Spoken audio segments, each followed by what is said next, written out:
Hi, it's Pastor Paul L. Anderson here at the Fountain of Raleigh Fellowship, where we believe God's blessings never stop flowing. It is Terrific Tuesday. It is that time that we tell God thank you for all the wonderful things He's doing. We're right near the middle of the week. God is moving, and He is always doing great and awesome things.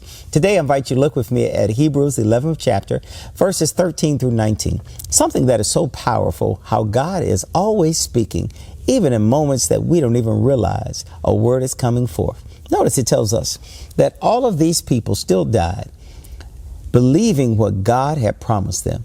Hebrews 11th chapter begins to list and chronicle to us all of those who are in the hall of faith. That is, these people believed God's promises even while they were about to die.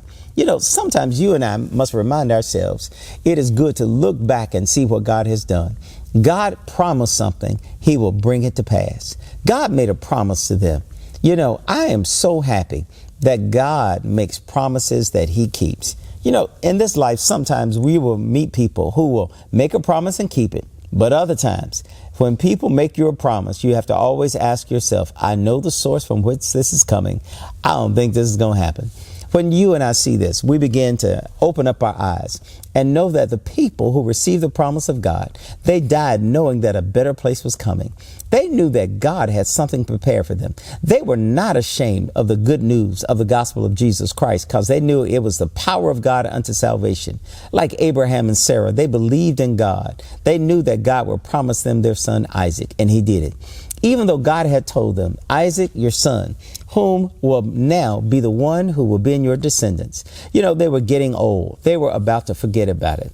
But Abraham reasoned that if Isaac had even died when he was about to sacrifice him, he knew that God could bring him back again. What kind of faith is that? You know, Abraham received his son even from the dead. He knew that God could do that. You know, this becomes a very powerful foreshadow to remind us that God was going to sacrifice His son, bring Him back from the dead to give us eternal life.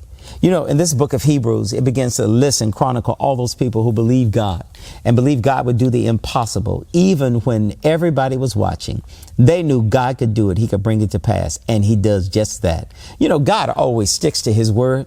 God is not one who would lie. He's not like you and I. He says it, it's going to come to pass. Today, I want to remind you, put your faith, put your trust in God.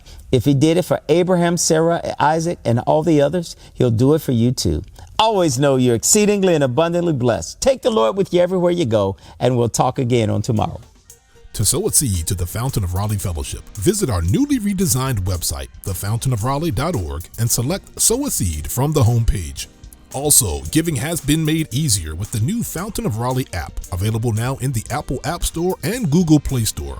Download today, select Giving from the main menu, and then follow the directions to complete your giving through Subsplash. Thank you so very much for all of your gifts and donations that you've given to the Fountain of Raleigh Fellowship.